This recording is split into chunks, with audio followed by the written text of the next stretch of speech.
जब मनुष्य के जीतने का समय आता है तो उसकी समस्त कमियां छुप जाती हैं, और जब मनुष्य हार रहा होता है तो उसकी अच्छाइयां भी कमियों के रूप में नजर आने लगती हैं।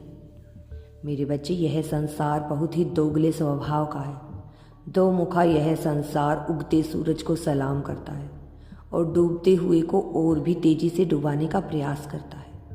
इसलिए यहाँ उम्मीद करना पूरी तरह से निरर्थक है, व्यर्थ है।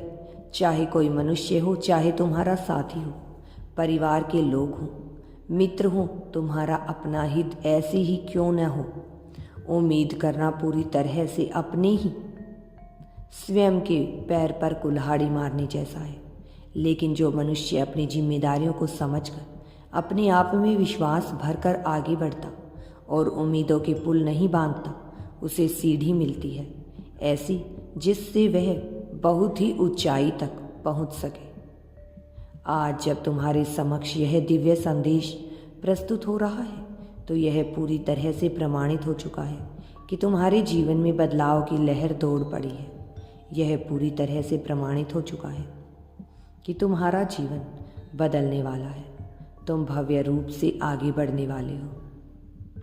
अब तक जो कमियां नजर आ रही थी वह छुपने वाली है और कमियां भी अच्छाइयों के रूप में नजर आएंगी। लेकिन यहीं पर तो अहंकार की परीक्षा होगी। यहीं पर तो तय होगा कि क्या तुम इस जीत को अपनाकर इसके साथ सामंजस्य बिठाकर टिकने लायक हो अथवा नहीं।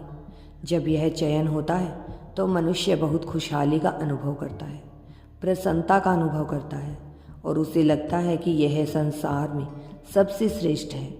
वह जीत रहा है और सब कुछ उसके लिए हो रहा है। लेकिन जैसे ही उसकी परीक्षा पूर्ण होती है और उसको परिणाम मिलते हैं तो उसे लगता है कि उसका जीवन पूरी तरह से गर्त हो गया है। यदि वह अहंकार के वशीभूत होता है तो मेरी प्रिय जीवन चक्र चलता रहता है। मनुष्य सदैव अपनी परीक्षाएं देता रहता है। आगे बढ़ना है तुम्हें, आगे बढ़ो, अहंकार से नहीं उम्मीद से जीते रहो। आगे बढ़ो, खुशियां तुम्हारे पास आएंगी।